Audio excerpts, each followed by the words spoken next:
তো আমরা এখন হচ্ছে বিসিএস এর রিটেনের আজকে আমাদের ওরিয়েন্টেশন ক্লাসটা আমরা এখন দেখব, এবং এটাতে হচ্ছে আমরা 47তম রিটেন কিংবা 50তম রিটেনের জন্য আসলে আমাদের কিভাবে প্রিপারেশন নেওয়া দরকার সেই বিষয়ে আমরা একটু কথাবার্তা বলবো। প্রথমেই আমি যদি বলি যে বিসিএস এর আসলে মূল যে জায়গাটা সেই জায়গাটা আসলে রিটেন। তো অলরেডি তো আপনারা ইতিমধ্যে অলরেডি দেখছেন যে আপনারা তো মোটামুটি ফেসবুকে অথবা সোশ্যাল মিডিয়াতে তো বিভিন্ন বিসিএস এর রিটেনের মার্ক আপনারা মোটামুটি সবাই দেখেন, এবং 41-এর রিটেনের মার্ক অলরেডি অনেকেই পাওয়া শুরু করছেন এবং অনেকেই দেখতেছেন। আপনারা যদি দেখে থাকেন, আমি যারা দেখেননি তাদের জন্য আমি একটু বলতেছি যে 580 প্লাস পেয়েও নন ক্যাডার পাইছে এমন আছে, 580 প্লাস পেয়েও নন ক্যাডার পাইছে এমন আছে। আবার 550 প্লাস পেয়েও মোটামুটি ভালো ক্যাডার পাইছে এমনও আছে। সো দেখেন এখানে 30 মার্কের যে ডিফারেন্স, এই 30 মার্কের ডিফারেন্সটা হয়তো বা কেউ একজন ভাইভাতে কাভার করছে, বাট আপনাদের জন্য ভাইভার মার্কসটা যেহেতু কমে গেছে, তাইলে হচ্ছে ওই জায়গার ডিফারেন্স, ওই জায়গাটা মিনিমাইজ করাটার মানে চান্স অনেক কম থাকবে। বাট আপনি যদি মোস্টলি দেখেন যে যারা মোটামুটি মানে ক্যাডার পাচ্ছে বা মোটামুটি একটা মানে প্রথম 2টা বা 3টা ক্যাডারের মধ্যে তারা 900-র মধ্যে 580 প্লাস এই ধরনের নাম্বার পাচ্ছে। এবং আপনি যদি দেখেন যে 600 প্লাস মার্কও কিন্তু আমরা এবার 41-এর জন্য আমরা দেখতেছি, এবং 600 প্লাস পেয়েও দেখা গেছে যে হয়তোবা তার সেকেন্ড ক্যাডারটা হয়তোবা পাইছে, যদিও এখানে ভাইভাটা একটা ফ্যাক্টর, ভাইভা যেহেতু 200 মার্কের। বাট স্টিল জাস্ট চিন্তা করেন যে 900 নাম্বারের মধ্যে যেখানে ম্যাথে 50 নাম্বার, আচ্ছা বুঝলাম, মেন্টাল অ্যাবিলিটি তো সবার জন্যই 50, মেন্টাল অ্যাবিলিটি আমি সায়েন্স আর নন সায়েন্স আমি ধরছি না। আরেকটা হচ্ছে বিজ্ঞান এবং আইসিটি, এই 150 নাম্বার আমি ধরলাম। এটাতে মোটামুটি মানে যারা মানে একদম আপনি যা লিখবেন মানে তেমন মার্ক পাবেন। বাট বাদবাকি যে জায়গাটা, বাদবাকি যে অংশটা, এটা তো পুরোটাই হচ্ছে সোশ্যাল সায়েন্স। আপনি মনে করেন যে ন্যারেটিভ লিখে কত পার্সেন্টেজ আপনি মার্ক আসলে ক্যারি করতে পারবেন, তাহলে চিন্তা করেন আপনাকে মোটামুটি যদি 600-র রেঞ্জে আপনি যদি মার্ক পাইতে চান, বা আমি 600-র রেঞ্জও ধরতেছি না, যদি আপনি 550 প্লাসও পাইতে চান, আপনাকে রিটেনে কতটা ইউনিক ইফোর্ট দেওয়া দরকার আসলে। সো এই জায়গাটাতে আসলে হচ্ছে রিটেনের মানে গুরুত্ব। এবং রিটেনের আরেকটা বিষয় হচ্ছে প্রিলিমিনারিতে আপনি 200 মার্কের মধ্যে কত পাইছেন সেটা হচ্ছে আপনারা দেখার বিষয় না, বা সেটা হচ্ছে আপনারা বিবেচনা। আপনি টার্গেট আপনাকে সেট করতে হবে হচ্ছে মোটামুটি 63 থেকে 67% এই রেঞ্জের মার্ক। সো এই রেঞ্জের মার্ক আসলে কত মার্ক? মোটামুটি 570 প্লাস মার্ক। এটা হচ্ছে আপনার টার্গেট থাকতে হবে যে আমি 570-এর বেশি পাওয়ার জন্য কোন সাবজেক্টে কত বেশি আমি তুলতে পারি। এবং প্রিলিতে যেমন আমাদের টার্গেট থাকে যে আমরা শুধুমাত্র যে কিভাবে শুধুমাত্র প্রিলিমিনারিটা আমরা কাটমার্ক তুলতে পারলেই চললো, কিভাবে পাস করে আসতে পারি, কিন্তু রিটেনে 1 মার্ক বেশি পাওয়া আসলে অনেক বেশি। প্রিলিতে মনে করেন যে কেউ একজন 100 মানে কথার কথা 150 পেয়ে প্রিলিটিক্সে, আরেকজন 120 পেয়ে প্রিলিটিক্সে, এই যে তাদের মধ্যে যে 30 মার্কের গ্যাপ, এই গ্যাপটা তো পরবর্তী কোনো রেজাল্টে রিফ্লেক্ট হচ্ছে না, যেহেতু প্রিলিমিনারির নাম্বারটা যোগ হইতেছে না। বাট রিটেনে আপনি একজনের থেকে জাস্ট 1 নাম্বার বেশি পাইলেন, এটা কিন্তু আসলে অনেক বড় একটা ফ্যাক্টর। সো রিটেনে আপনার হচ্ছে the more you target and achieve in written, the less you have the pressure on viva. আপনার ভাইভার প্রেশার তত কম হবে। আপনি ভাইভাতে জানেন না কার বোর্ডে পড়বে, সেই স্যার আপনাকে কি কোশ্চেন করবে, কি কথা বলবে আপনার সাথে। দেয়ার আর লটস অফ ফ্যাক্টরস যে একটা ভাইভা ভালো বা খারাপ হওয়ার ক্ষেত্রে। দিন শেষে আমার কাছে মনে হয় যে ভাইভাটা পুরোটাই হচ্ছে প্রেজেন্টেশন এবং হিউজ লাকের বিষয়। আপনি পড়বেন, কিন্তু এমন না যে আপনি যা পড়ছেন সেখান থেকে আপনাকে কোশ্চেন করবে, বাট রিটেনে আপনি পড়বেন এবং ওই জায়গাগুলো থেকে আপনার কোশ্চেন যদি আনকমনও পড়ে আপনি আইডিয়া থেকে লিখতে পারবেন। But viva is not like that, okay? তো যেই কারণে আমি বলবো যে রিটেনের যেহেতু এইটাতে আপনার হাত আছে, যেটাতে আপনার হাত আছে সেটাতে আসলে সবচেয়ে বেশি গুরুত্ব দেওয়া দরকার। এবং আমাদের যদি আমরা বলি পিএসসি কিন্তু কারেন্টলি হচ্ছে অনেক শর্ট টাইম ফ্রেম নিয়ে তারা হচ্ছে রিটেন নেওয়ার টার্গেট করেছে। এবং যদি 47তম অলরেডি রিটেনের ডেট তারা দিয়ে দিচ্ছে, সেটা হচ্ছে 27 নভেম্বর। সো 27 নভেম্বর যদি হয়, তাহলে কিন্তু আপনাদের হাতে সেপ্টেম্বর, অক্টোবর, নভেম্বর, জাস্ট এই সেপ্টেম্বর তো অলমোস্ট শেষ। জাস্ট 2 মাস আপনারা হাতে সময় পাবেন, যেটা রিটেনের জন্য আসলেও কখনোই কোনো সাফিসিয়েন্ট টাইম না। আপনারা যারা হচ্ছে 50তম দিবেন আপনারাও সেম টাইম ফ্রেমের মধ্যে পড়বেন, যেই কারণেই 50তম যে ব্যাচটা সেটা হচ্ছে আমি প্রিলি এবং রিটেন কম্বাইন্ড ব্যাচ স্টার্ট করেছি, যাতে করে এখন থেকে আপনি রিটেন পড়তে পারেন বা না পারেন, যাতে আমার রিটেনের লাইভ ক্লাসগুলো শুধুমাত্র অ্যাটেন্ড করে শুধুমাত্র রিটেনের লাইভ ক্লাসগুলো অ্যাটেন্ড করে আপনি হচ্ছে শুধুমাত্র জাস্ট সেই বিষয়গুলোর জাস্ট একটু আইডিয়া রেখে দিতে পারেন, যে আপনি রিটেনের লাইভ ক্লাসগুলো অ্যাটেন্ড করলেন এবং আমি যে নোটগুলো প্রোভাইড করতেছি সেই নোটগুলো জাস্ট গুছিয়ে রাখলেন, যাতে প্রিলিমিনারিটা দিয়ে আপনি রিটেনের জন্য জাস্ট ইনস্ট্যান্ট রেডি জিনিস থেকে আপনি যাতে পড়া শুরু করতে পারেন। সেই বিষয়টাকে মাথায় রেখে আসলে প্রিলি এবং রিটেন কম্বাইন্ড ব্যাচ খোলা। এবং যদি 2 মাস টাইম হয় তাহলে আসলে কম্বাইন্ড প্রিপারেশন নেওয়ার কোনো বিকল্প নেই, কারণ 2 মাসে আসলে আপনি যদি জাস্ট সায়েন্স এইটা যদি আপনি সিলেবাস শেষ করতে চান, শুধুমাত্র সায়েন্সের জন্য আমি বলবো আপনার 2 মাস লাগবে। আপনি যদি সায়েন্সের যে কোনো একটা রিটেনের বই দেখেন, ওই সায়েন্স শেষ করতেই আপনার 2 মাসের বেশি লাগবে, তাহলে পুরো রিটেনের জন্য 2 মাস এটা আসলে কখনোই মানে মানে আদর্শ কোনো সময় না। বাট স্টিল 2 মাস যেহেতু আমাদের হাতে আছে, এই 2 মাসের মধ্যেই যতটুকু পারা যায় আমাদের কাভার করার চেষ্টা করতে হবে, এবং যেই জায়গাগুলো থেকে ইফোর্ট দিলে দ্রুত মার্ক আসে সেই জায়গাগুলো থেকে এমফেসিস বা গুরুত্ব দিতে হবে। এখন রিটেনের কিছু চ্যালেঞ্জটা হচ্ছে যারা প্রথমবারের মতো রিটেন দেয় তাদের ইন্টারন্যাশনাল অ্যাফেয়ার্স এবং সায়েন্স এই দুইটা জায়গায় হচ্ছে তাদের অনেক বেশি প্রবলেম হয়। এটা হচ্ছে আমার পার্সোনাল এক্সপিরিয়েন্স থেকে, এবং আমি আশেপাশে যাদেরকে দেখছি যারা হচ্ছে এখন ক্যাডার, তাদের সবারই হচ্ছে এই জায়গাটাতে, কারণ সায়েন্সের সিলেবাস অনেক বড় এবং সায়েন্সের ওই জায়গাতে প্রচুর পড়তে হয়, যেটা কেবলই বললাম আপনি 2 মাস ধরে শুধু সায়েন্সই পড়তে পারবেন। এবং ইন্টারন্যাশনাল অ্যাফেয়ার্সের চ্যালেঞ্জটা কোথায়? বাংলাদেশ অ্যাফেয়ার্সের প্রিপারেশনটা আপনি হচ্ছে প্রিলির যে প্রিপারেশন রিটেনে অনেক বেশি কাজে লাগবে, বাট ইন্টারন্যাশনাল অ্যাফেয়ার্সের প্রিলির আপনার যে প্রিপারেশন এটা হচ্ছে রিটেনের প্রিপারেশনে তেমন একটা কাজে আসবে না। আপনাকে নতুন করে অনেক কিছু পড়তে হবে, এটার একটা বেনিফিট আছে। আপনি যখন রিটেনের জন্য ইন্টারন্যাশনাল অ্যাফেয়ার্স পড়বেন আপনার প্রিলির অনেক ডেপথের জিনিস আপনার পড়া হবে, এবং প্রিলিতে আপনি তখন নাম্বার বা স্কোর আপনি বেশি পাবেন। এই কারণে যারা একবার প্রিলি টিকে তারা একবার প্রিলি টিকছে, এই কারণে পরের প্রিলিতে কিন্তু আসলে বেশি নাম্বার পায় ব্যাপারটা তা না। তারা একটা প্রিলির পরে তারা যখন রিটেনের প্রিপারেশন নেয়, সায়েন্স তখন অনেক ডেপথে পড়ে, ইন্টারন্যাশনাল অ্যাফেয়ার্স আরও ডেপথে ঢুকতে হয়, বাংলাদেশি অ্যাফেয়ার্স আরও ডেপথে ঢুকতে হয়। সো ওই কারণে ওই যে রিটেনের যে প্রিপারেশনটা নেয় সেই কারণে তারা পরের প্রিলিমিনারিতে তারা আরও বেশি বেশি নাম্বার পায়। So this is the reason. Okay, so প্রথম চ্যালেঞ্জটা হচ্ছে অনেক বিশাল সিলেবাস। দ্বিতীয় কথা হচ্ছে প্রচুর লিখতে হয়, 21 ঘন্টা ধরে, মানে প্রচুর লিখতে হয়। আপনার একটা টাইমে মনে হবে যে পরীক্ষা না দিয়ে পরীক্ষার হল থেকে বের হয়েই যেতে পারলেই মনে হয় ভালো হয়। স্পেশালি বাংলাদেশ অ্যাফেয়ার্সের পরের দিন যখন ইন্টারন্যাশনাল অ্যাফেয়ার্স পরীক্ষা হয়, ইন্টারন্যাশনাল অ্যাফেয়ার্স পরীক্ষা দিতে মানে কি বলে, ওই লেখাটা নিজের উপর একটা টর্চার মনে হয়, কারণ আগের দিন আপনি 4 ঘন্টা ধরে টানা লিখছেন, পরের দিন আপনি আবার 3 ঘন্টা ধরে আপনি টানা লিখবেন। সো এটা একটা চ্যালেঞ্জ, এটা একটা হেলথের উপর দিয়েও একটা প্রেশার যায়, মেন্টাল প্রেশার তো আছেই। ফ্রি হ্যান্ড রাইটিংয়ের গুরুত্ব একটু বেড়ে যায়, যেমন বাংলাতে আপনার এসে লিখতে হয়, ইংরেজিতে কম্পোজিশন করতে আপনাকে অ্যান্সার করতে হয়। সো এখানে 40 মার্কস, এখানে হচ্ছে আপনার 50 মার্কস আপনাকে এখানে কাভার করতে হয়। সো এখানে 90 মার্কস, যেটা হচ্ছে পুরো বিসিএস এর 900 মার্কের মধ্যে 10% আপনার ফ্রি হ্যান্ড রাইটিং একেবারে। সো সেই জায়গাটাতে একটু গুরুত্ব দিতে হয়। প্রিলিমিনারিতে কিন্তু আমরা এই জায়গাটায় আমরা কোনো এমফেসিস দিই না। সো এটা রিটেনের ওই টাইমটাতে আমাদের যতটুকু পারা যায় ডেভেলপ করতে হয়, এটা একটা বড় চ্যালেঞ্জ।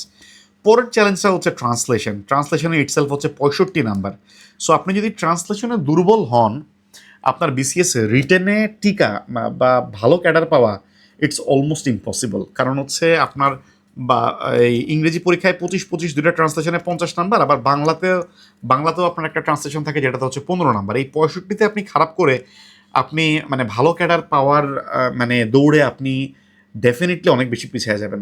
সো এই কয়টা হচ্ছে ব্রডলি চ্যালেঞ্জ। সেকেন্ড যে বিষয়টা সেটা হচ্ছে যেটা হচ্ছে আমি একটু আলাদা করে রাখছি, কারণ এই বিষয়টা হচ্ছে কোশ্চেনের প্যাটার্ন চেঞ্জ। অলরেডি পিএসসি কিন্তু ডিক্লেয়ার করছে যে তারা কোশ্চেনের প্যাটার্ন চেঞ্জ নিয়ে তারা কাজ করতেছে, এবং মানে they are willing to do that, এবং এটার একটা হিউজ রিফ্লেকশন আমরা অলরেডি 46-এর রিটেনে অলরেডি দেখছি। সো এই চেঞ্জড প্যাটার্নের কোশ্চেনের সাথে যদি আমরা খাপ খাওয়াইতে না পারি, তাইলে রিটেনে ভালো করা আসলে খুবই চ্যালেঞ্জিং, খুবই ডিফিকাল্ট। এবং ওই যে যেটা বললাম, ওই আমাদের টার্গেটেড স্কোর যেটা 570+, সেই স্কোর আনাটা হয়তো বা আপনার জন্য অনেক বেশি চ্যালেঞ্জ হয়ে যাবে। যেটা বললাম, ভাইভা যেহেতু আপনার হাতে নাই, সো ভাইভাতে আপনি তো দেখা গেছে ভাইভাতে আপনি মানে 50% স্কোরও পাইতে পারেন, আবার ভাইভাতে আপনি 80%ও পাইতে পারেন, বাট ইউ নেভার নো। ওকে, এটা depends on the board, situation, time, মানে লটস অফ ফ্যাক্টরস। সো যেহেতু রিটেনটা আপনার হাতে আছে, বারবার একই কথা বলতেছি, রিটেনটাতে ফোকাস করাটা হচ্ছে বুদ্ধিমানের কাজ, এবং চেঞ্জড প্যাটার্নটা একটু বোঝার চেষ্টা করা। অলরেডি হচ্ছে আমি রিটেনের চেঞ্জ প্যাটার্ন নিয়ে বিসিএস এর প্রত্যেকটা 46-এর রিটেন কোশ্চেন নিয়ে অ্যানালাইসিস ক্লাস আমি অলরেডি নিয়েছি। এই অ্যানালাইসিস ক্লাসটা হচ্ছে অলরেডি গ্রুপে আপনারা ইন্ডেক্স পোস্টে অলরেডি পাবেন। সে রেকর্ডটা আপনারা একটু দেখবেন, ওটা মানে ওটা দেখলে আপনি রিটেন সম্পর্কে অনেক ভালো ধারণা পাবেন।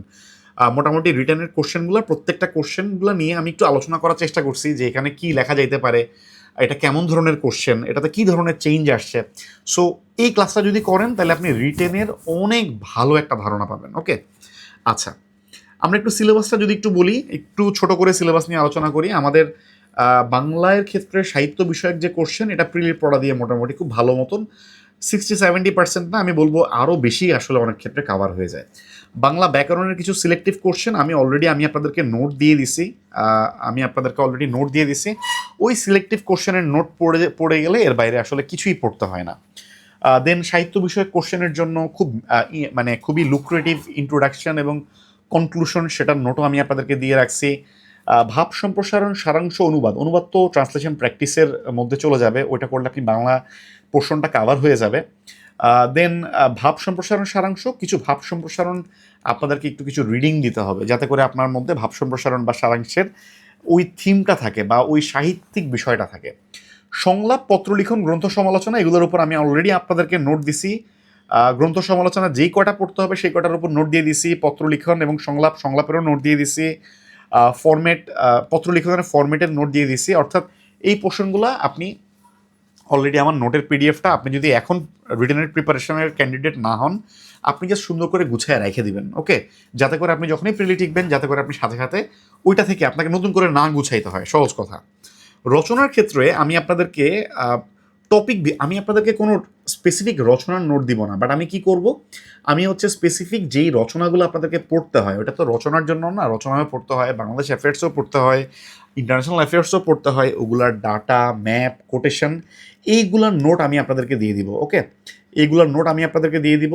এগুলার মানে গ্রাফিক্যাল যদি রিপ্রেজেন্টেশন যেভাবে আপনি করতে পারেন, সেই বিষয়গুলো আমি আপনাদেরকে দিয়ে দিব। জাস্ট ওইটা ফলো করবেন, তাইলে হচ্ছে আপনি ওই যে সবজিতে যেমন আলু বিভিন্ন সবজিতে দেওয়া যায়, এই ডাটা, ম্যাপ, কোটেশন, এগুলো টপিক বেসড আমি আপনাদেরকে আলাদা করে দিব, যাতে করে আপনি বাংলা রচনা বলেন, ইংরেজি কম্পোজিশন বলেন, বাংলাদেশ অ্যাফেয়ার্সের কোশ্চেন বলেন, অথবা আপনি ইন্টারন্যাশনাল অ্যাফেয়ার্সের কোশ্চেন বলেন, ওই টপিক রিলেটেড যে কোনো কিছু আসলে যাতে করে আপনি ইউজ করতে পারেন। এই কারণে রচনা পড়াটা স্মার্টনেস না, স্মার্টনেস হচ্ছে টপিক ধরে বিভিন্ন টপিকের উপর আপনি মানে কিছু লিখা, বিভিন্ন টপিকের উপর নোট প্রিপেয়ার করা, নট নেসেসারিলি যে রচনা প্রিপেয়ার করা, বিভিন্ন টপিকের উপর নোট প্রিপেয়ার করা, ডেটা, ম্যাপ, কোটেশন, এগুলো প্রিপেয়ার করা। ওকে, আচ্ছা, ইংরেজির ক্ষেত্রে যদি আমরা যাই, ইংরেজির ক্ষেত্রে অ্যান্সারিং কোশ্চেন সিন কম্প্রিহেনশনের মধ্যে থাকে, যেটাতে হচ্ছে মোটামুটি 30 মার্ক। দেন হচ্ছে meaning, change, parts of speech, antonym, make sentence, এগুলো সবগুলোই হচ্ছে ভোকাবস পার্টের। সো ভোকাবস পার্টে আপনি প্রিলিমিনারি টাইমে যদি জোর দেন, তাহলে আপনার রিটেনের এই পোর্শনটাতে আপনি অনেক আগায় থাকবেন। যদিও এখানে মিনিং অথবা মেক সেন্টেন্স যেগুলো করতে বলে, এগুলো খুব আউট অফ দ্য ইউনিভার্স। প্রিলিতে যেমন ভোকাবুলারি, সেই ধরনের খুব কঠিন ভোকাবুলারি না। আপনাদের যে সিন কম্প্রিহেনশনটা থাকে, সেই সিন কম্প্রিহেনশনের উপর বেস করে ওখান থেকে সাধারণত ওয়ার্ডগুলো দেয়। 45th বিসিএসে একটা জিনিস ছিল সেন্টেন্স জয়নিং, স্প্লিটিং, কারেকশন বা কমপ্লেক্স কম্পাউন্ড সেন্টেন্স মেকিং, যেটা হচ্ছে অনেকটা গ্রামারের, আপনাদের প্রিলির গ্রামারের সাথে রিলেটেড, বাট এটা 45th শুধু আসছে, 46-এও আবার আসে নাই। সো যে কারণে আমরা এটাকে ট্রেন্ড বলতে পারতেছি না যে আমরা এর দিকেই জোর দিব, বাট এটা যদি ইটসেলফ আসেও, সেটা আপনার প্রিলিমিনারি প্রিপারেশন দিয়েই কাভার হয়ে যাবে। সামারির ক্ষেত্রে আগে যেটা আসতো, শুধুমাত্র একটা সামারি লিখতে যেত এবং এই সামারিতে 20 মার্ক থাকতো, বাট এখন হচ্ছে সামারির যে পোর্শনটা, সেটা হচ্ছে আপনাদেরকে সেগমেন্ট ওয়াইজ ভাগ ভাগ করে দেয়, যে সামারাইজ করতে বলে, তারপর এটার উপর আপনার কোনো কমেন্ট থাকলে সেই কমেন্টটা দিতে বলে, তারপর হচ্ছে এটার একটা টাইটেল দিতে বলে, এবং মার্কটাও ডিস্ট্রিবিউট করা। এবং আমার কাছে মনে হয় যে মার্কটা পার্ট বাই পার্ট থাকাতে এটাতে মার্ক উঠানো আগের থেকে আরও বেশি রিজনেবল ওয়েতে আপনারা মার্ক তুলতে পারবেন। ওকে, আচ্ছা, লেটার টু এডিটর, এটা মোটামুটি একটু যদি আপনি ফরম্যাটটা একটু ফলো করেন, তাহলে এটাতে অনেক ভালো স্কোর তোলা যায়। ট্রান্সলেশন, যেটা বললাম, ট্রান্সলেশনের উপর আমি অলরেডি একটা ক্লাস দিছি, সেই ক্লাসের রেকর্ডটা একটু দেখবেন, এবং আমি সামনে আরও 2-3টা ক্লাস ইনশাল্লাহ নেওয়ার ইচ্ছা আছে। হোপফুলি আপনারা ট্রান্সলেশন কীভাবে প্র্যাকটিস করবেন, সম্পাদকীয় থেকে কীভাবে দেখবেন, সেগুলো নিয়ে আমি আলোচনা করব। কম্পোজিশনের ক্ষেত্রে তো অলরেডি বললাম, আমি বিভিন্ন টপিকের উপর ডাটা ম্যাপ কোটেশন আমি আপনাদেরকে সাজিয়ে দিব। সো সেটাতে আপনাদের বাংলা রচনা, ইংরেজি কম্পোজিশন অথবা বাংলাদেশ অ্যাফেয়ার্স, ইন্টারন্যাশনাল অ্যাফেয়ার্সের রিলেটেড টপিক সব কাভার হয়ে যাবে। বাংলাদেশ অ্যাফেয়ার্সের ক্ষেত্রে আমরা দেখি যে 5, 10, 20 যে কোনো নাম্বারের কোশ্চেনই হইতে পারে। এখানে প্রিলির পড়া অনেক বেশি কাজে লাগে, আপনার 50%-এর বেশি প্রিলি পড়া দিয়ে কাভার হবে। অনেক কিছুই দেখবেন আপনি প্রিলিতে পড়ছেন, প্রিলিতে ভালো করে পড়লে দেখবেন যে এটা আপনার এখানে অনেক বেশি হেল্প হবে। প্রিলির যে পড়াগুলো সেগুলো অ্যাকচুয়ালি লিখিত আকারে রিপ্রেজেন্ট করা, এটাই হচ্ছে আপনার কাজ। ওকে, এবং ডাটা ম্যাপ কোটেশন চার্ট যত পারা যায় এখানে ইনক্লুড করা। সহজ কথা, আপনি একটা পরীক্ষা দিতে আপনার 4 ঘন্টা সময় আপনি ব্যয় করেন, বাট একজন টিচার যখন একটা খাতা দেখে প্রতি খাতায় 5 মিনিটের বেশি দেওয়াটা কিন্তু তার জন্য আসলে অনেক ডিফিকাল্ট, বিকজ তার হচ্ছে একটা না আরও অনেকগুলো কাজ হয়তো বা তার আছে। সো আপনি যদি তাকে, আমি ধরলাম জাস্ট কথার কথা, 5 মিনিট 10 মিনিট যেটাই হোক, সেটাতে যদি আপনি তাকে অ্যাট্রাক্ট না করতে পারেন যে আপনার কোশ্চেনের অ্যান্সারটা কোন জায়গাটাতে ডিফারেন্ট, তাহলে আপনি ভালো স্কোর আনাটা কিন্তু আসলে টাফ। দ্যাটস ওয়াই হচ্ছে আপনার রিপ্রেজেন্টেশনটা অনেক গুরুত্বপূর্ণ। প্রত্যেকটা পরীক্ষার জন্যই রিপ্রেজেন্টেশনটা অনেক অনেক গুরুত্বপূর্ণ, যেগুলো নিয়ে হচ্ছে আমি রিটেনের যে গাইডলাইনগুলো ক্লাসগুলো সেগুলো প্রত্যেকটাতে আলোচনা করবো ইনশাল্লাহ। এবং যেহেতু আলহামদুলিল্লাহ আমি প্রথম 2টা বিসিএসই আলহামদুলিল্লাহ আল্লাহ তালার অশেষ রহমতে প্রথম 2টা বিসিএসই আমার পছন্দের ক্যাডার পাইছি। দ্যাটস ওয়াই আমি মানে কনফিডেন্টলি বলতে পারি যে কোন ট্যাকটিক্সগুলো আসলে কাজ করে বা কিভাবে রিপ্রেজেন্ট করলে আসলে কাজে আসে। ওকে, দ্যাটস ওয়াই সেগুলো আমি আপনাদের সাথে শেয়ার করবো ইনশাল্লাহ। আরেকটা বিষয় হচ্ছে যে ওপেন এন্ডেড যে কোশ্চেনগুলো সেগুলোর জন্য মাসিক সম্পাদকীয়, যেমন এইবারে 46তম লিখিততে যেই টাইপের কোশ্চেন অনেক বেশি ছিল, এই কোশ্চেনগুলো আপনি যদি একটু আপনার যদি রিডিং মানে প্র্যাকটিস না থাকে, তাহলে আপনার প্রপার পর্যাপ্ত ইনফরমেশন থাকবে না, বা আপনি কিভাবে আসলে ফ্রি হ্যান্ড একটু লিখতে হয় সেই জিনিসটা আপনার বিল্ড আপ করবে না। সেটার জন্য আপনাকে রেগুলারলি সম্পাদকীয় সাময়িকী, এটা যারা আপনারা এখন প্রিলিমিনারি প্রিপারেশন নিতেছেন তারাও এটা মনে করেন যে 2 মাসে একটা পড়েন, অসুবিধা কি? প্রতি মাসে একটা করে বের হয়, আপনি 2 মাসে একটা পড়েন অথবা 3 মাসে একটা পড়েন, অসুবিধা তো নেই। বাট আপনি এটার সাথে অ্যালাইন থাকলেন, আপনার কাছে যখন রিটেনের প্রিপারেশন নেবেন আপনার কাছে এটা হিব্রু মনে হবে না, মনে হবে না যে আয় হ্যাঁ কোত্থেকে আসলাম কোত্থেকে পড়লাম।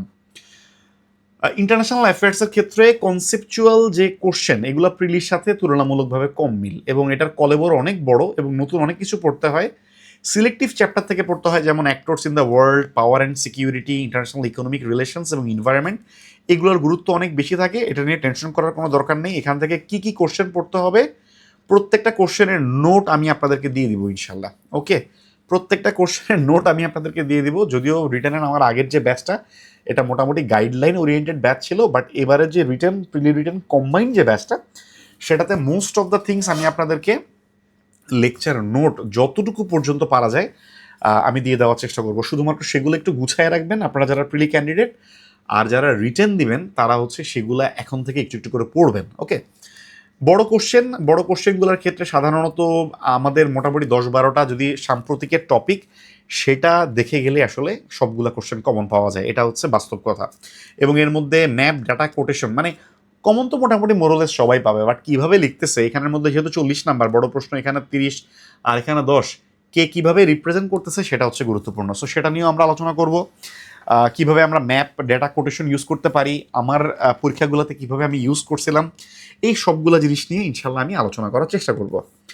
দেন যদি আমি দেখি যে সায়েন্সের ক্ষেত্রে, সায়েন্সের সিলেবাস অনেক বড়, পরীক্ষায় অনেক বেশি লেখা, কারণ সায়েন্সের ক্ষেত্রে আধা মার্কের কোশ্চেন থেকে শুরু করে 4 নাম্বার অথবা 5 মার্কের কোশ্চেনও আসে। চিন্তা করতে পারেন আপনি একটা কোশ্চেন, একটা সংজ্ঞা লিখবেন, একটা সংজ্ঞা লিখলে তো সাদা একটা উদাহরণও দিতে হয়, ওটার জন্য আপনাকে মাত্র 0.5 দিবে, বাট ওটার জন্য তো আপনাকে অ্যাটলিস্ট 2 মিনিট ব্যয় করতে হবে।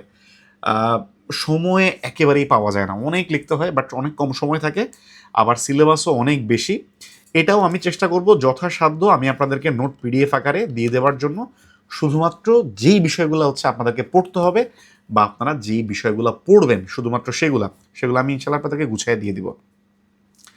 ম্যাথের ক্ষেত্রে এবং মেন্টাল অ্যাবিলিটির ক্ষেত্রে এই 2টা টপিকের আমি রিটেনের আলাদা করে কোনো ক্লাস দিব না, কারণ এই দুটো প্রিলির পড়া দিয়ে কাভার হয়ে যায়। বাট আমি গাণিতিক যুক্তির পাশাপাশি উপপাদ্য এটা রিটেনে আসে, সো আমি উপপাদ্যের আমি আপনাদেরকে সাজেশন এবং সেটার নোট আমি আপনাদেরকে প্রোভাইড করে দেবো ইনশাল্লাহ। মানে কোন উপপাদ্যগুলো আপনারা ইউজুয়ালি দেখবেন। আপনারা গাণিতিক যুক্তির ক্ষেত্রে একটা জিনিস মাথায় রাখবেন, সেটা হচ্ছে সাইড নোট ইউজ করতে হয়। যে আপনারা যে এখন তো অলরেডি লিখিতর যে মার্কশিট মোটামুটি দেখা যায়, দেখবেন যে অনেকে 47 পায় 50-এর মধ্যে, অনেকে 48 পায়, অনেকে 46 পায়, তাহলে একটা ম্যাথে তো 5 নাম্বার করে। সো তার যদি একটা ম্যাথ ভুল হইতো তাহলে তো সে 45 অথবা 40 পাওয়ার কথা ছিল, তার মানে তার ম্যাথটা ভুল হয় নাই, সে সাইড নোট দেয়নি।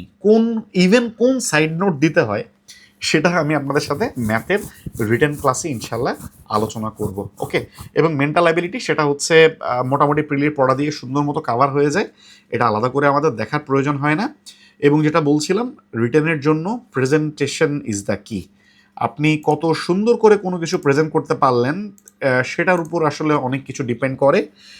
যে আপনাকে আই ক্যাচি করতে হবে, আপনার যেই নিয়ে আপনার খাতা দেখছেন, যে 5 মিনিট 10 মিনিট আপনার খাতার পিছনে ব্যয় করছেন, যেন তিনি আপনার কোশ্চেন দেখলে তার চোখ আটকে যায়, যাতে ওই জায়গাটাতে সে একটু থামে এবং একটু পড়ে। যদি এটা মেক শিওর করতে পারেন তাহলে হচ্ছে আপনি রিটেনে অনেক ভালো মার্ক পাবেন, এটাই হচ্ছে মূল কথা। এবং বারবার বলতেছি, রিটেনে কিন্তু 0.5 অথবা 1 মার্ক কম বা বেশি এটা কিন্তু বিশাল ব্যাপার। প্রিলিতে কিন্তু এটা কাটমার্কের একটু উপরের দিকের মার্কের জন্য এটা আসলে কোনো ফ্যাক্টর না, বাট কাটমার্কের রেঞ্জে হয়তো বা 0.5 0.25 এগুলো হয়তো বা অনেক ফ্যাক্টর, কিন্তু রিটেনে 0.5 এবং 1 মার্ক এটা হচ্ছে অনেক বড় একটা ফ্যাক্টর। ওকে, সো এই বিষয়টা একটু মাথায় রাখতে হবে। এবং হচ্ছে যেহেতু আমাদের প্রচুর লিখতে হয়, সো এখন থেকে হচ্ছে আপনাদের প্রতিদিনই কিছু কিছু লেখার প্র্যাকটিস করবেন, নাইলে হচ্ছে পরীক্ষার হলে যে 21 ঘন্টার যে লেখা সেই লেখা আপনি দিতে পারবেন না। এবং এটার জন্য আমাদের মডেল টেস্ট কিছু দিতে হয়, মডেল টেস্ট দিলে মোটামুটি আপনাদের লেখার প্র্যাকটিসটা একটু বাড়ে, প্রেজেন্টেশন স্কিলটা আপনার হয়তো একটু ডেভেলপ হয়, কীভাবে আপনি প্রেজেন্ট করতে পারেন এই বিষয়গুলো হয়তো আপনি একটু বুঝতে পারবেন। আরেকটা হচ্ছে ফ্রি হ্যান্ড রাইটিং, সেটার জন্য আমি বলবো যে 90% মার্ক, না সরি 90 মার্ক, যেটা 10% অফ মার্ক হচ্ছে আপনার হচ্ছে কম্পোজিশন রচনাতে। সো ক্রিয়েটিভ রাইটিংয়ের জন্য আমি যেটা বলছি যে মাসিক সম্পাদকীয়টা আপনারা এখন থেকে একটু পড়বেন, তাইলে হচ্ছে পেপার পত্র পত্রিকায় যারা লেখে তারা কিভাবে ফ্রি স্টাইলে লেখে, বা ওগুলোতে দেখবেন অনেক ইনফরমেশন থাকে। সো ইনফরমেশনটা না গ্র্যাব করলেও মানে মানে ডেটা যেগুলা মানে মানে পার্সেন্টেজ ডেটা এগুলো না হইলেও ঘটনাগুলা অ্যাটলিস্ট আপনি জানতে পারবেন। আরেকটা হচ্ছে আপনি ডেটা ম্যাপ এবং কোটেশনের জন্য আপনি একটা আলাদা খাতা বানাবেন। ওকে, যে খাতার মধ্যে আমি আপনাকে যে টপিকগুলো আলাদা করে দিব সেই টপিকের মানে ডেটাগুলো আপনি সেখানে সুন্দর করে নোট করবেন, যাতে করে আপনি পরীক্ষার আগে সেখান থেকে আপনি রিভাইজ দিতে পারেন। ট্রান্সলেশনের জন্য সম্পাদকীয় যেটা বললাম, মাসিক যে সম্পাদকীয় ওটা কিনলে আপনার ফ্রি হ্যান্ড রাইটিংয়ে যেমন হেল্প হবে, এবং হচ্ছে আপনি ট্রান্সলেশন প্র্যাকটিসও আপনি আগায় থাকবেন। আপনি চাইলে নিউজ পেপার থেকে করতে পারেন, বাট নিউজ পেপার থেকে করলে আপনার যেটা করছেন এটা আপনার ঠিক হয়েছে নাকি ভুল হয়েছে এটা আপনি তেমন বুঝতে পারবেন না। সম্পাদকীয় যেগুলো থাকে সেগুলোতে ট্রান্সলেশন সুন্দর করে ব্রেক থ্রু করে করে দেওয়া থাকে, সেগুলো আপনি একটু প্র্যাকটিস করবেন। এবং আমি আমার ট্রান্সলেশনের নেক্সট ক্লাসে সম্পাদকীয় থেকে কিভাবে আমরা ট্রান্সলেশনগুলো করব সেটা নিয়ে আমি একটু আপনাদের সাথে আলোচনা করব ইনশাল্লাহ। আপনাদের যারা হচ্ছে 47-এর রিটেন এর জন্য আপনারা পড়বেন, অথবা হচ্ছে মোটামুটি আপনার প্রিলির মোটামুটি দক্ষতা আপনার মোটামুটি চলে আসছে, আপনি রিটেনে একটু ফোকাস বেশি করতে যাচ্ছেন, প্রতিদিন আপনারা অনুবাদটা আপনাদের রুটিনে রাখতে হবে। কিছু ডেটা কোটেশন প্রতিদিন অল্প অল্প করে মুখস্থ করতে হবে। কিছু প্রশ্নের উত্তর লেখা প্র্যাকটিস করতে হবে প্রতিদিন, না হলেও 2-1 দিনের মধ্যে একবার। ভোকাবুলারি রেগুলারলি মানে পড়ার চর্চা রাখতে হবে। আর যারা ম্যাথে দুর্বল তারা প্রতিদিন কিছু ম্যাথ প্র্যাকটিস করতে হবে। এটা হচ্ছে আপনাদের প্রতিদিনের রুটিনের মধ্যে যে বিষয়গুলো রাখতে হবে। যারা কোশ্চেন করছেন ভাইয়া আপনি কিভাবে প্রিপারেশন নিতেন বা কোন বিষয়গুলো কিভাবে দেখব, তারা আমার এই জায়গাগুলোর থেকে আপনারা আপনাদের অ্যান্সারগুলো আশা করি পেয়ে যাবেন। ডেটার ক্ষেত্রে আমি আপনাদেরকে বলে দিব যে কোন কোন ডেটা, এটা আমরা বাংলাদেশ অ্যাফেয়ার্স যখন আমরা ক্লাস করব আমরা আরও ডিটেলে যাব। সো আমি আপনাদেরকে এই ডেটাগুলো, অর্থাৎ কোন কোন সেক্টরের ডেটাগুলো আপনাদেরকে হচ্ছে মানে আইডেন্টিফাই করতে হবে, এই বিষয়গুলো আমি আপনাদেরকে গুছিয়ে দেবো, ডোন্ট ওয়ারি। কোটেশনগুলোও আমি আপনাদেরকে ক্যাটাগরি ওয়াইজ কোটেশন বাছাই করতে হবে। ক্যাটাগরি ওয়াইজ কোটেশন বাছাই কেন করবেন, ওই যে যেটা বললাম, মানে আপনি রচনা অথবা কম্পোজিশন পড়বেন না, আপনি আসলে টপিক পড়বেন। আপনি আসলে বিভিন্ন টপিক পড়বেন। এই যে টপিকগুলো কোনটা, হয়তো বা মনে করেন যে আপনি যুদ্ধ সংঘাত, এই টপিকের উপর আপনার কিছু কোটেশন আপনার থাকবে, মানবতা হিউম্যানিটির উপর কিছু কোটেশন থাকবে, যে মধ্যপ্রাচ্য সংকট নিয়ে আসলে আপনি যাতে সুন্দর মতো ওই কোটেশনটা দিয়ে দিতে পারেন। দারিদ্র বিমোচন, অথবা হচ্ছে সে ফর এক্সাম্পল আমাদের ভাষা আন্দোলন, অথবা অর্থনীতি, অথবা গণমাধ্যম, এইগুলো নিয়ে যে কোনো কিছু আসলে যাতে ওই টপিকের উপর আপনি কোটেশন দিয়ে দিতে পারেন। সো এই টপিকগুলো আমরা বাছাই করব। ওকে, এবং এগুলো আমি আপনাদেরকে গুছিয়ে দিব, ডোন্ট ওয়ারি। এবং মোটামুটি যেহেতু আজকে ওরিয়েন্টেশন ক্লাস, আমি আগের ওই প্রিলি ওরিয়েন্টেশনে আমি আপনাদের সাথে শেয়ার করি নি। মোটামুটি আপনারা ম্যাক্সিমামই আমাকে জানেন, যেটা হচ্ছে আমি 41st আমার ফার্স্ট বিসিএস ছিল। বয়সের শেষের দিকে এসে বিসিএস দিই। যাই হোক 41st বিসিএস, আমি হচ্ছে এক্স অ্যাডমিন ক্যাডার, আমি এক্স ম্যাজিস্ট্রেট, যেটা হচ্ছে বছরখানেক ছিলাম 41st বিসিএসে, এবং 43rd বিসিএসে আল্লাহর অশেষ রহমত। ইউজুয়ালি হচ্ছে একটাতে সাধারণত অ্যাডমিন পুলিশ ক্যাডার হলে পরেরটাতে আবার সাধারণত মানে ক্যাডার সুইচ সাধারণত মানে দেয় না, বা ইউজুয়ালি এটা একটা মোটামুটি প্রচলিত একটা কথা আছে। যাই হোক 43rd-এ আল্লাহর অশেষ রহমত, যেটা হচ্ছে আমার মানে ফরেন অ্যাফেয়ার্স আসছে। সো 41st-এ আমার মানে এবং 43rd-এ দুইটাতেই আমি যেহেতু বললাম যে যেহেতু যেই গাইডলাইনগুলো আমি আপনাদের সাথে শেয়ার করব এবং যে মানে ট্যাকটিক্সগুলো আমি আপনাদের সাথে শেয়ার করব, প্রত্যেকটা হচ্ছে প্র্যাকটিক্যাল হবে। কারণ কি? কারণ হচ্ছে which actually worked not once but twice. কেন আমি এত মানে কনফিডেন্স নিয়ে বলতে পারছি এটা? আমি এই কারণেই বলতে পারতেছি, মনে করেন যে আমি একবার রিটেনে টিকছি এবং একবার একটা ভালো ক্যাডার পাইছি, বাট এরপরে দেখা গেল আমি প্রিলি টিকি নাই, বা রিটেনে আমি এরপরও ভালো করি নেই, বা ক্যাডার পাই নেই। সো ওই জায়গাটাতে আমার প্রিলি আসলে মানে রিটেনের ওই স্ট্র্যাটেজিটা ক্র্যাক করছে নাকি আরও অনেক আদার ফ্যাক্টরস ছিল, আই ক্যানট অ্যাসিওর। বাট পরপর যখন দুইবার, তখন মোটামুটি মানে এটা মোটামুটি বলা যায় যে আমার যে ট্যাকটিক্স বা আমার যে মানে গাইডলাইন, সেগুলা ইনশাল্লাহ মানে আপনাদের জন্য অনেক অনেক বেশি ফ্রুটফুল হবে। এটা আমি মোটামুটি আত্মবিশ্বাস নিয়ে বলি। এবং আপনারা জাস্ট হচ্ছে আমার যে গাইডলাইন সেটা শুধুমাত্র একটু ফলো করবেন, হোপফুলি ইনশাল্লাহ আপনারা অনেক অনেক বেশি ভালো করবেন। তো এই ছিল মোটামুটি আমাদের ওভারঅল হচ্ছে আমরা যেটা বলতেছিলাম যে মোটামুটি আমি টু দি পয়েন্ট অ্যানালাইসিসগুলো রাখার চেষ্টা করব। সাজেশনও থাকবে কোন কোন বিষয়গুলো আপনি পড়বেন, প্লাস হচ্ছে আমি তো নোটও আমি আপনাদেরকে দিয়ে দিব পিডিএফ আকারে। এবং যেটা বললাম, আমি অলওয়েজ হচ্ছে আপনারা যারা অলরেডি আছেন তারা তো দেখছেন আমার পিডিএফগুলা, বা আজকের ক্লাসটাই ধরেন, প্রত্যেকটা ক্লাসেই হচ্ছে আমি চেষ্টা করি প্রেজেন্টেশনটা সুন্দর রাখার জন্য, যাতে করে আপনার দেখলে ওইটা দেখে একটু পড়তে মন চায়, বা ওইটা দেখে আপনার এমন মনে না হয় যে খুব বোর্ডেম চলে আসে। এবং আমি প্র্যাকটিক্যাল ওরিয়েন্টেড আমি আপনাদেরকে ট্যাকটিক্সগুলো বলে দেব, যে আপনি কোনটা ফলো করলে বা কিভাবে আগাইলে আপনি অনেক ভালো করতে পারবেন, সেই বিষয়গুলো আমি আলোচনা করব। আমি বলবো যারা প্রিলিমিনারি প্রিপারেশন নিতেছেন, ইটসেলফ রিটেনের এই ক্লাসগুলো আপনাদের জন্য হিউজ একটা অ্যাসেট হবে।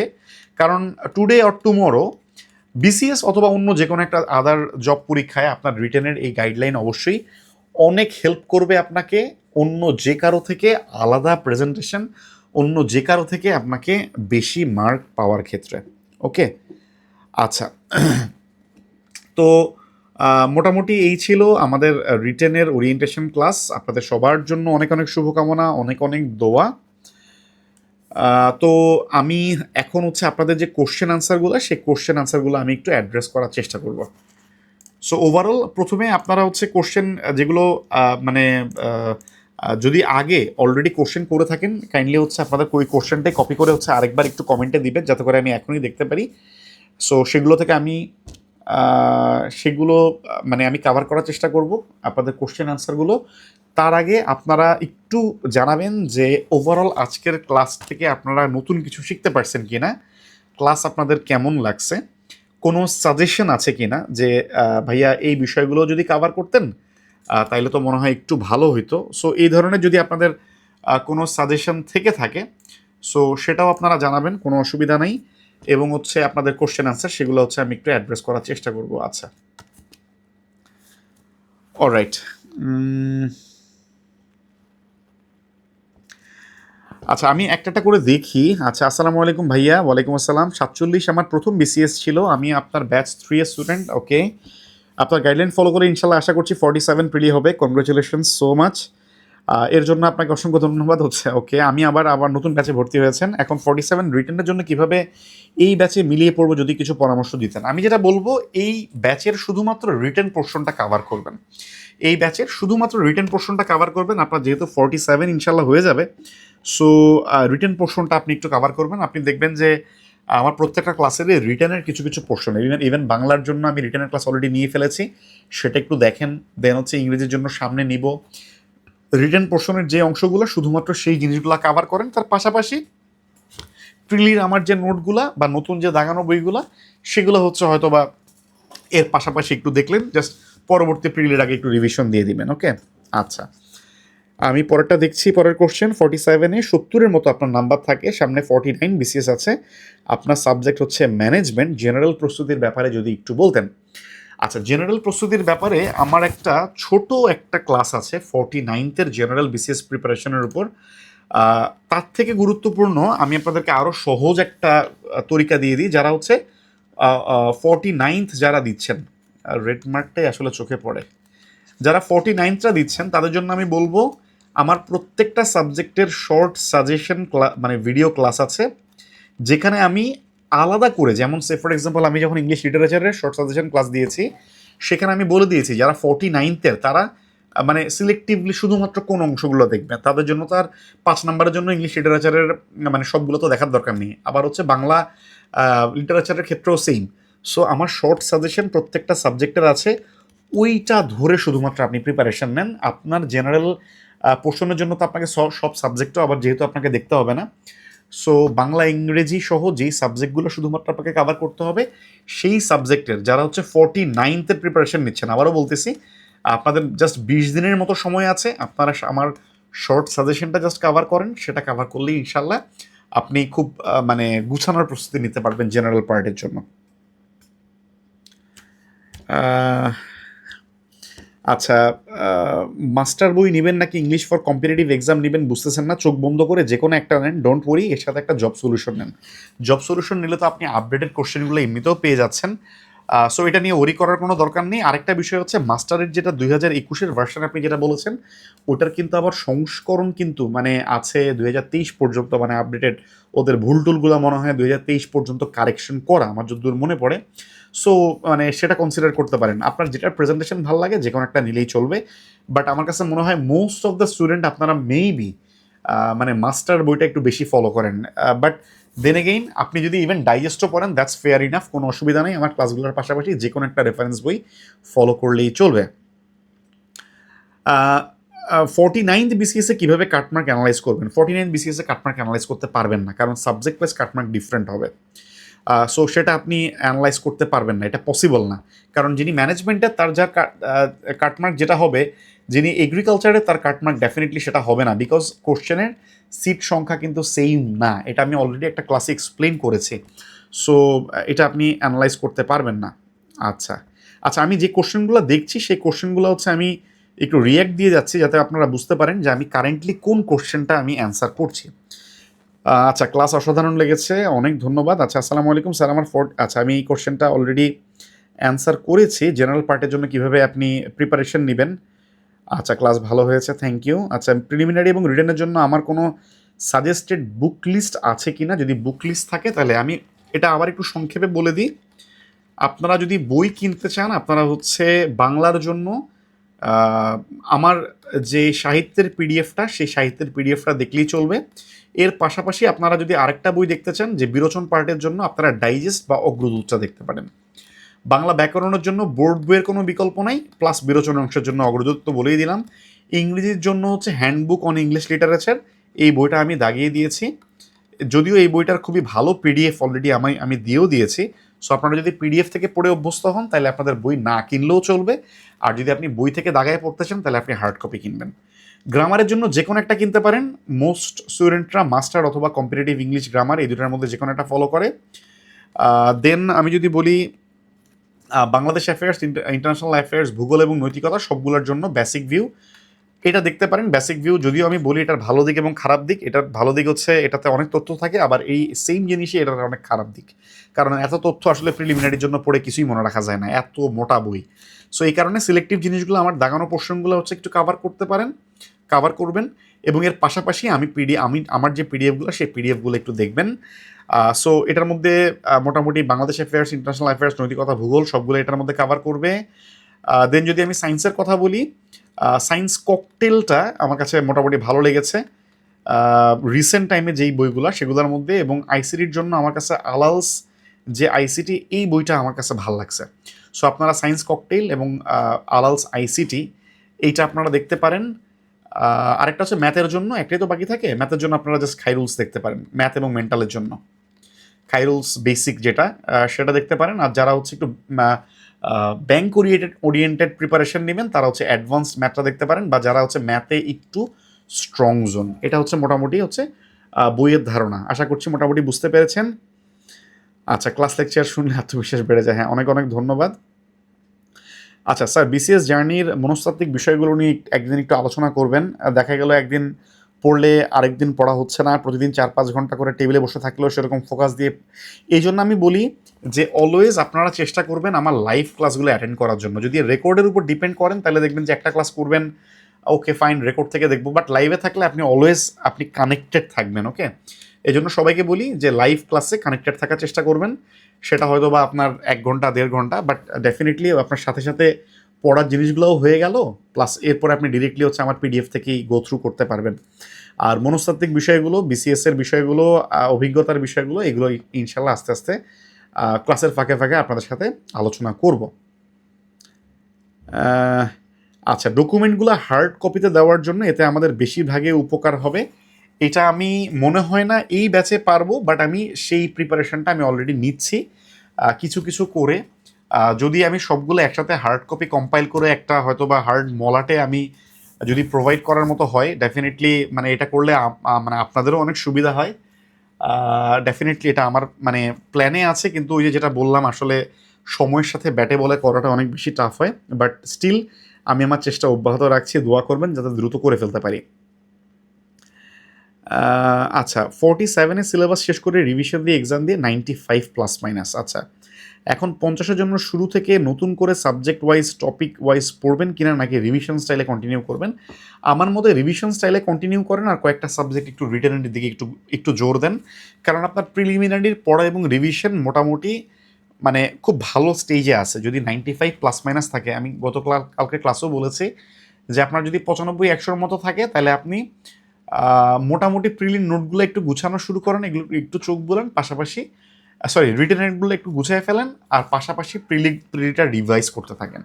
ওকে, আচ্ছা, প্রিলিমিনারি এবং আচ্ছা প্রিলিমিনারির বুক লিস্টের কথা আমি অলরেডি আলোচনা করেছি। রিটেনের বুক লিস্ট যদি বলি, আপনারা আপাতত জাস্ট একটা ডাইজেস্ট কিনেন বাজার থেকে, জাস্ট একটা ডাইজেস্ট কিনেন, এর বাইরে কিছু দরকার নেই।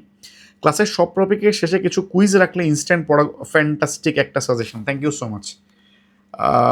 ক্লাস শেষে কুইজ,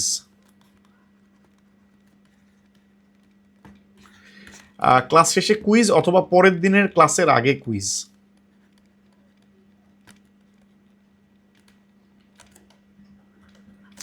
এটা খুবই ভালো suggestion, thank you so much. আমি অলওয়েজই প্রতিদিন আপনাদেরকে ক্লাস কেমন হয়েছে, সাজেশন আছে কিনা জিজ্ঞাসা করি। এটা খুবই ভালো suggestion, thank you so much. Class was fantastic, ও থ্যাংক ইউ সো মাচ।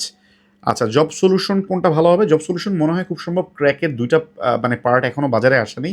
সেক্ষেত্রে এই মুহূর্তে যদি কিনেন তাহলে হয়তো বা ফেরমটা কিনতে পারেন, দেন এগেইন যেটার উপস্থাপনা আপনার কাছে ভালো লাগে।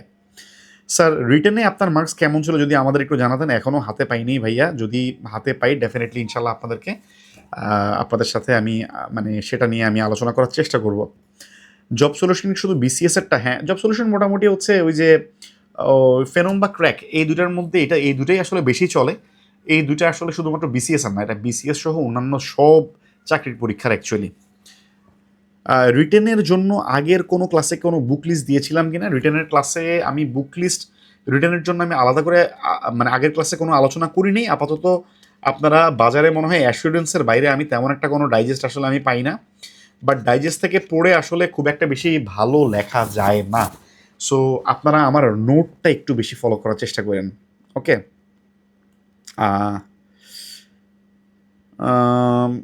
আচ্ছা, বাংলা সাহিত্যের 5-এর ক্লাস হয়েছে কিনা পিডিএফ? যদি পিডিএফ থাকে তাহলে হচ্ছে দেখবেন যে ক্লাসের এটাও পাবেন, ইন্ডেক্সটা একটু দেখলেই পাবেন। আচ্ছা, ক্লাস সবসময় থ্যাংক ইউ সো মাচ। কিছু গ্যাপের জন্য 47 প্রিপারেশন পুরোপুরি কমপ্লিট করতে পারছিলাম না। রিটেন কম্বাইন্ড প্রিপারেশন নিয়ে মনে হয় প্রিলি ফোকাস রেখে অনলি আপনার রিটেন নোটগুলো গুছিয়ে রাখা বেটার হবে। আমার মতে যদি দেখেন যে জানুয়ারিতে এক্সাম নিয়ে নেয়, 50তম যদি প্রিলিমিনারি জানুয়ারিতে নেয়, তাহলে কিন্তু প্রিলিমিনারির জন্য ইটসেলফ অনেক কম সময়। আপনি প্রিলিমিনারিটা ভালো করে গুছান, আর আমার রিটেনের লাইভ ক্লাসগুলো শুধু অ্যাটেন্ড করেন, যে আধা ঘন্টা 1 ঘন্টার ক্লাস দিই, সেই জাস্ট ক্লাসটা অ্যাটেন্ড করেন, তাইলেই হচ্ছে দেখবেন যে আপনার অনেক দূর আগে যাবেন। আপনার আলাদা করে পড়েন না, শুধু আমার ক্লাসটা অ্যাটেন্ড করেন, আর আমি যে নোটগুলো দিই এগুলো একটু গুছিয়ে রাখেন। রিটেন রিটেনের জন্য ডাইজেস্ট অ্যাসিউরেন্সটা আমার কাছে মনে হয়েছে যে বাজারের ডাইজেস্টগুলোর মধ্যে অ্যাসিউরেন্সটা মোটামুটি একটু বেটার। 50-এর জন্য প্রিলি এবং রিটার্ন একসাথে প্রিপারেশন নিতে চাচ্ছেন, কতদিন সময় পাবো বলে আমার ধারণা, প্রতিদিন কতটুকু করে শেষ করলে সেফ জোনে থাকতে পারবেন এবং টার্গেট ফিল আপ করতে পারবেন। আচ্ছা, আমার সাথে সাথে আগাবেন। যদি ম্যাথ মেন্টালে বা সায়েন্সে আপনার উইক জোন থাকে সেগুলো একটু আগে থেকে দেখবেন। এবং আমার ক্লাস যেহেতু উইকলি মাত্র 2টা এবং আপনাদেরকে সবগুলো ক্লাসের রেকর্ড আমি দিয়েছি, এবং এই ক্লাসে যদিও হচ্ছে আরও ডেপথের ক্লাস হবে, আরও এক্সটেন্সিভ ক্লাস হবে এই ব্যাচে। সো আপনি ওই রেকর্ডগুলো আপনি কাভার করে ফেলেন। ওকে, এটা হচ্ছে আপনার প্রথম কথা, যে রেকর্ডগুলো আপনি ক্লাসের ফাঁকে ফাঁকে দেখেন। উইকলি 2টা ক্লাস। এবং হচ্ছে আমি খুব মানে রিসেন্ট সময় থেকে আমি কিন্তু এক্সাম নেওয়া স্টার্ট করব, টপিক ওয়াইজ এক্সাম নেওয়া স্টার্ট করব, তারপর সাবজেক্টিভ এক্সাম নেওয়া স্টার্ট করব। সো আপনি পড়বেন, পরীক্ষা দিবেন, সো এর মধ্যে আপনি থাকবেন। সো এভাবে যদি আগান তাহলে হোপফুলি হয়ে যাবে। এবং কতটুকু করে আগাবেন আপনি হচ্ছে আমার কোর্সের আউটলাইনটা দেখলেই বুঝবেন যে কতটুকু কী কী টপিক, কোন কোন বিষয়গুলো আসলে আমাদের পড়তে হচ্ছে। সো সেগুলো একটু ফলো করলে দেখবেন যে আপনি কোপ আপ করতে পারবেন। আচ্ছা, 46-এর জন্য আপনি বেসিক ভিউ যেটা কিনছেন সেটাই আপনি আপাতত, মানে নতুন এডিশন দরকার নাই। নতুন এডিশনে যদি একেবারে ইউনিক কোনো তথ্য থাকে সেটা হচ্ছে আমি আপনাদেরকে জানাই দিব, বা সেটা হচ্ছে জাস্ট খাতায় আপনার আলাদা করে লিখে নিয়েন। সো এটার জন্য আপাতত নতুন এডিশন এখন এই মুহূর্তে দরকার নেই। ভাইয়া, এক্সাম হলে সব ভুলে যাই আর কনফিউজড হয়ে যাই, যেটা থেকে উত্তরণের উপায় কি? এক্সাম হলে আমি হচ্ছে 47-এর পরীক্ষার আগের বেশ কয়েকটা দিন আমি আপনাদেরকে বারবার একই কথা বলছি। আসলে দেখবেন সেম বা সিমিলার প্রিপারেশন নিয়েও কারো দেখবেন যে 1-2 মার্কের জন্য হয়ে গেছে, কারো 1-2 মার্কের জন্য হয় নাই। এই পুরো জিনিসটাই হচ্ছে একটা মেন্টাল গেম, ঠিক আছে, একটা স্ট্রেস ম্যানেজমেন্টের গেম।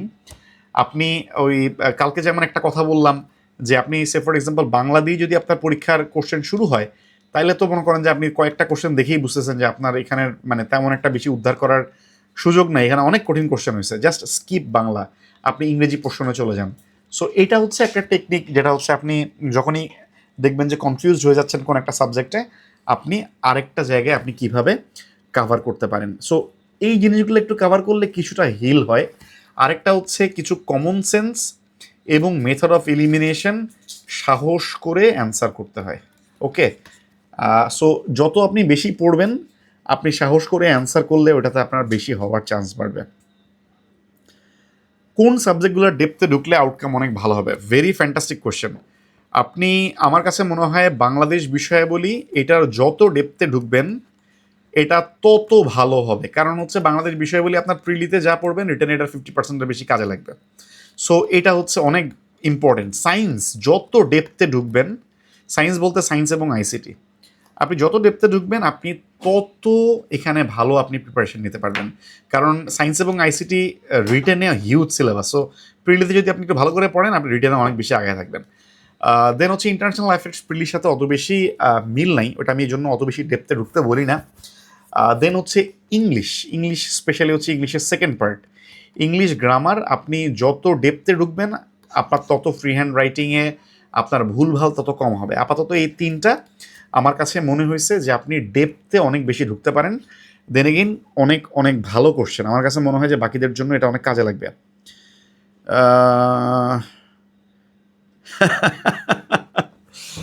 আচ্ছা, সবসময় ফোকাস অথবা এনার্জেটিক অথবা এটার হিডেন সিক্রেট? আচ্ছা, এটার কোনো হিডেন সিক্রেট নেই। একটাই বিষয়, সেটা হচ্ছে আমি আসলে খুব এনজয় করি আপনাদের সাথে যখন, আমি আপনাদের সাথে প্রায় বলি যে আমি অনেক বেশি, সে ফর এক্সাম্পল সারাদিন তো অনেক দৌড়ের উপর থাকতে হয়, আপনাদের জন্য যে সময়টা বের করি সেটা অনেক মানে যুদ্ধ করে বের করতে হয়। সো স্টিল আমি আপনাদেরকে ক্লাস নেওয়া শেষ করার পর আমি অনেক এনার্জেটিক ফিল করি। কেন? কারণ হচ্ছে আমি আসলে জিনিসটা খুব এনজয় করি। আমি জিনিসটা খুবই এনজয় করি আপনাদের সাথে ইন্টারাক্ট করা এবং আপনাদেরকে, আপনাদের সাথে কিছু সময় দেওয়া।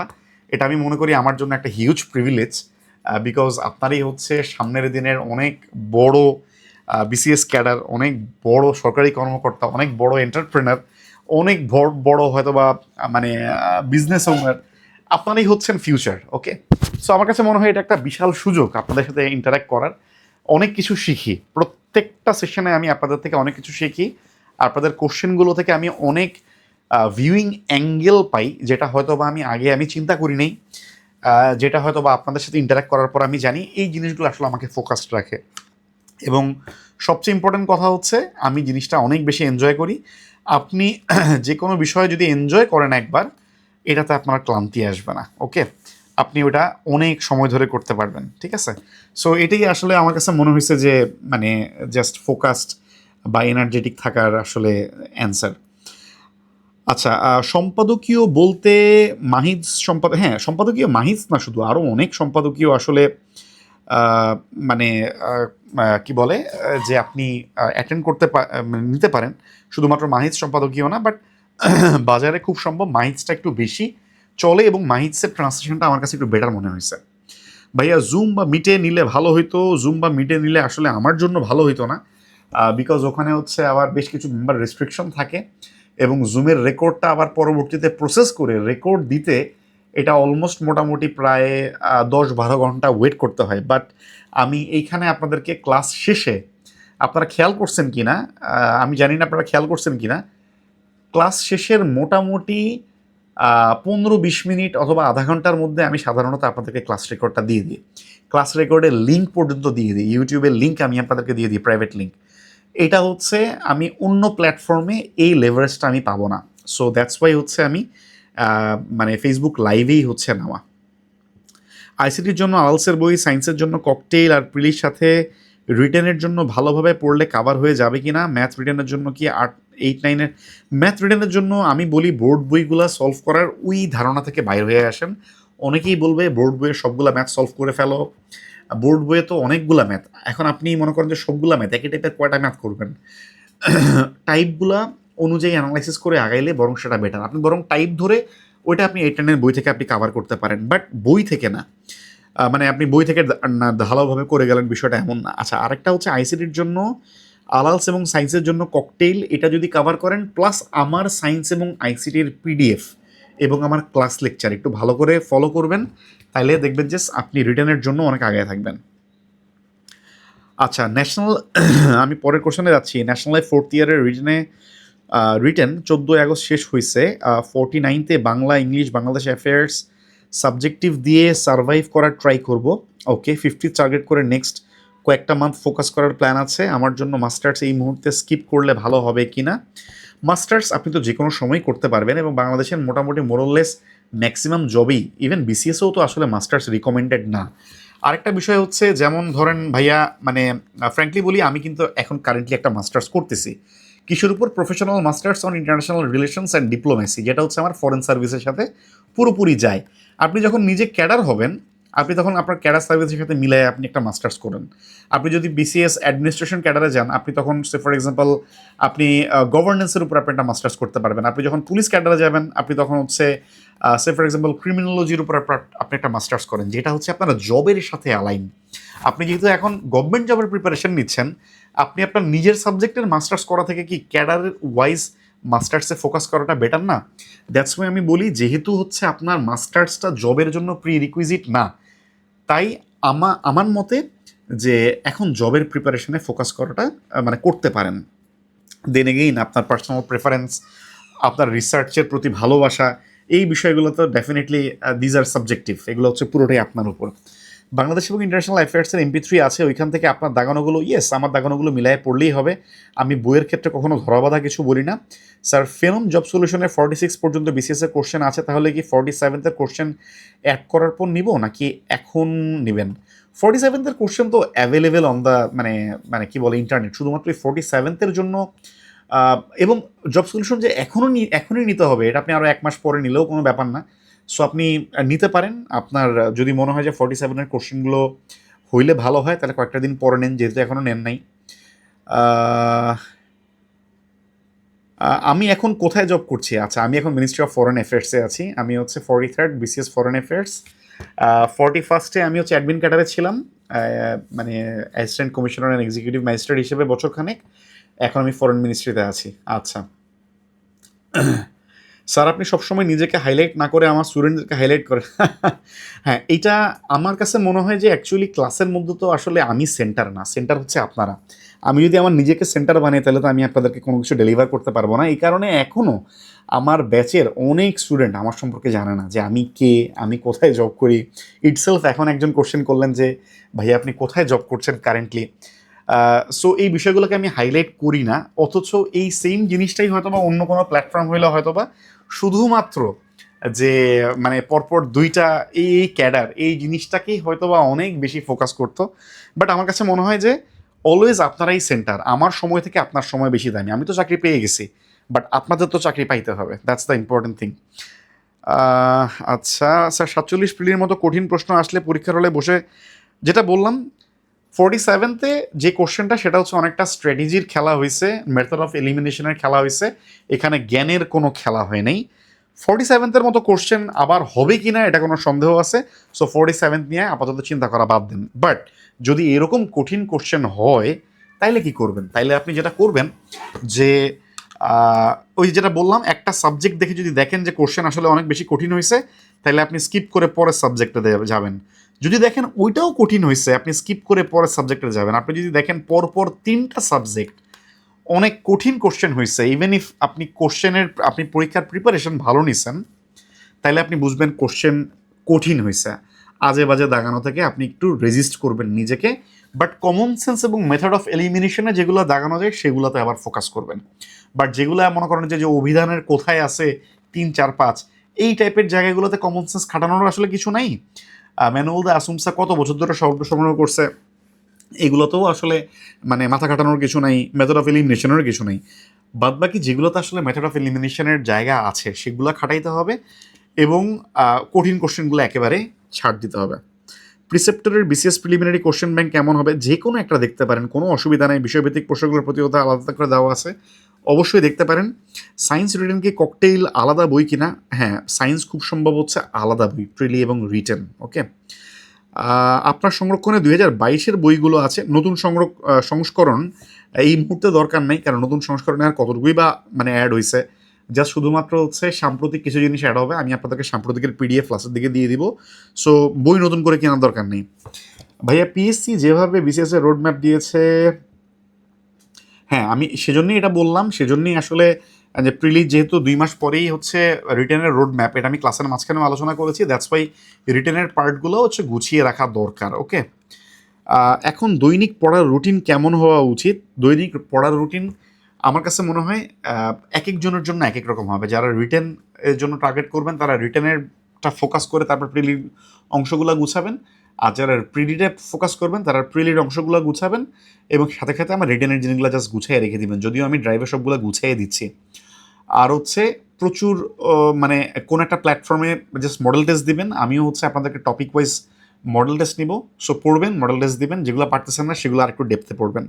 এগুলোই হচ্ছে মোটামুটি কাভার করার চেষ্টা করবেন। গুছানো class, thank you so much. আচ্ছা ওকে, আমার কাছে মনে হয় যে আমি মোটামুটি সবার মানে কোশ্চেনগুলো অ্যাড্রেস করার চেষ্টা করেছি। আচ্ছা আরেকটা, স্যার কনফিউজ হয়ে যাচ্ছেন পরীক্ষার হলে, পরিচিত কোশ্চেনের উত্তর ভুল হয়ে যাচ্ছে, ঠান্ডা মাথায় উত্তর করলে আরও 25-26টা কারেক্ট হইতো। ও মাই গড, তাহলে তো অনেক। 25-26টা মানে কনফিউজ থেকে নেগেটিভ খাওয়া, এটা তো আসলে অনেক মানে হিউজ ব্যাপার। আমি জানি না আপনি মডেল টেস্ট কী পরিমাণ দেন। মডেল টেস্ট দেওয়া এটা হচ্ছে এই জিনিসটা এলিমিনেট করার একটা ওয়ে, বাট শুধুমাত্র জাস্ট মডেল টেস্ট দিতেছেন একটার পর একটা, ব্যাপারটা এরকম না। আপনি একটা মডেল টেস্ট দেন, ওটা দিয়ে আপনি নিজেকে জাজ করেন, আপনি কোন জায়গাটাতে আসলে আপনি ভুলে গেছেন, এই জায়গাটাতে আপনি কনফিউজড কেন হয়েছেন সেটা একটু বোঝার চেষ্টা করেন, একটু চিন্তা করেন। যেই জায়গাটা কনফিউজড হয়েছেন সেই জায়গাটা আপনি একটু নেট সার্চ দিয়ে ওটার কিছু ইমেজ অথবা অ্যাডিশনাল কিছু ইনফরমেশন পড়েন, তাইলে দেখবেন ওটা আপনার অনেক দীর্ঘদিন মনে থাকবে। এটাই হচ্ছে কথা। সো আস্তে আস্তে দেখবেন এই কাজগুলো করলে আপনার এই কনফিউজড জোন থেকে আপনি আরও বেরোতে পারবেন। আমরা কনফিউজড জোন থেকে কেন বেরোতে পারি না, আমি এই কোশ্চেনটা অ্যাড্রেস করে আমি আজকের মতো শেষ করব। এটা খুবই ইম্পর্টেন্ট, খুব ভালো একটা কোশ্চেন আমার কাছে মনে হয়েছে, যে কনফিউজ জোন থেকে আমরা বেরোতে পারি না কেন। প্রতি পরীক্ষায় আমি 20টা 25টা বা 30টা 40টা করে কনফিউজড মানে মানে আমি কনফিউশন খেয়ে যাচ্ছি এবং আমি এটা ভুল দেখাইতেছি। আপনি মডেল টেস্টটা দিয়ে যেই টপিকটার উপর আপনি কনফিউশনে পড়ছেন সেটা আপনি একটু ওটাতে একটু সময় নেন, আপনি একটু ওটাতে একটু ইন্টারনেট সার্চ করেন, আপনি ওটাতে একটু মানে গুগল সার্চ করেন, কিছু ইমেজ দেখেন, যদি এটা ইমেজ দেখার মতো হয়, সে ফর এক্সাম্পল ইন্টারন্যাশনাল অ্যাফেয়ার্সের কোশ্চেন অথবা অন্য যে কোনো কোশ্চেন, অথবা কিছু যদি এটা রিলেটেড কোনো ভিডিও থাকে ইউটিউবে 2 থেকে 5 মিনিট অথবা 10 মিনিটের কোনো ভিডিও যদি থাকে, ভিডিওটা একটু দেখে আসেন। সো এইটা যদি করেন, আপনার ওই কনফিউজড যেই ওই একটা সিঙ্গেল কনফিউজ যেটা, সেটা আপনার আর মনে করেন দীর্ঘদিন ওটা আপনাকে কনফিউশন তৈরি করবে না। আমরা যেটা করি কনফিউজ, ওকে ফাইন এটা টপিকটা কনফিউজ ছিলাম ভুলে গেছি, আচ্ছা বই থেকে তুলে বই থেকে ওই লাইনটা আরেকবার পড়ে গেলাম, পড়ে গেলাম, আবার 2 দিন পর আবার ভুলে গেলাম, আসলে কোনো লাভ হইলো না। এই জন্য ওটা আরেকটু ফার্দার রিডিং, যেটাকে আমি বলি আরেকটু ডিপার সার্চ, আরেকটু ডিপে যাওয়া, কিছু ইমেজ দেখা, ভিডিও দেখা, আরেকটু কিছু ঘাটাঘাটি করা। সো তাহলে দেখবেন যে ব্রেনে অনেক কিছু অনেক দিন থাকে। আপনার পঞ্চ ইন্দ্রিয়ের যে কটা ইন্দ্রিয় আপনি কাজে লাগাতে পারেন সেই কটা ইন্দ্রিয় আপনি কাজে লাগাবেন, তাহলে দেখবেন অনেক ভালো করবেন। ম্যাপ নিয়ে একটা ক্লাস নেন, ম্যাপ নিয়ে হোপফুলি একটা ক্লাস নেওয়ার চেষ্টা করবো, ডোন্ট ওয়ারি। এবং কোন কোন ম্যাপ আপনাদের দেখতে হবে সেই ম্যাপগুলোও আমি আপনাদেরকে গুছিয়ে দিব, ঠিক আছে? যেই ম্যাপগুলো আপনাদের রিটেনের জন্য প্র্যাকটিস করতে হবে সেই ম্যাপগুলোও আমি আপনাদেরকে পিডিএফ দিয়ে দিব, ডোন্ট ওয়ারি। সো হোপফুলি আজকে আপনাদের যে কোশ্চেনগুলো সেগুলো অ্যাড্রেস করেছি। অনেক লম্বা ক্লাস নিলাম আজকে, যেহেতু আজকে 2টা ক্লাস একসাথে, প্রিলির ওরিয়েন্টেশন ক্লাস আবার হচ্ছে রিটেনেরও ওরিয়েন্টেশন ক্লাস, দ্যাটস ওয়াই একটু লেন্দি হয়েছে। হোপফুলি আমরা নেক্সট যে ক্লাসটা, যদিও টেন্টেটিভলি দেওয়া আছে হচ্ছে মঙ্গলবার, আমি হচ্ছে সোমবারে ক্লাসটা নিব ইনশাল্লাহ। মানডেতে আমি ইনশাল্লাহ নেক্সট ক্লাসটা সোমবারে ইনশাল্লাহ নিব। সোমবারে আপনাদের সাথে আবার কথা হবে হোপফুলি 8টার সময়। আপনারা ততক্ষণ পর্যন্ত আপনারা ভালো থাকেন, নিজের যত্ন নেন এবং প্রচুর প্রচুর পড়তে থাকেন। ওকে, পড়া থামাই দেওয়া যাবে না, সামনে আবার 49 আছে, আবার 50 আছে, অন্যান্য চাকরির পরীক্ষাগুলো আছে। ইনশাল্লাহ অনেক ভালো করবেন। ইনশাল্লাহ সোমবারে আপনাদের সাথে আবার কথা হবে হোপফুলি ইনশাল্লাহ রাত 8টায়। আপনাদের জন্য অনেক শুভকামনা, অনেক অনেক দোয়া। আজকের মতো ক্লাস এখানেই শেষ করছি। আসসালামু আলাইকুম ওয়া রাহমাতুল্লাহ।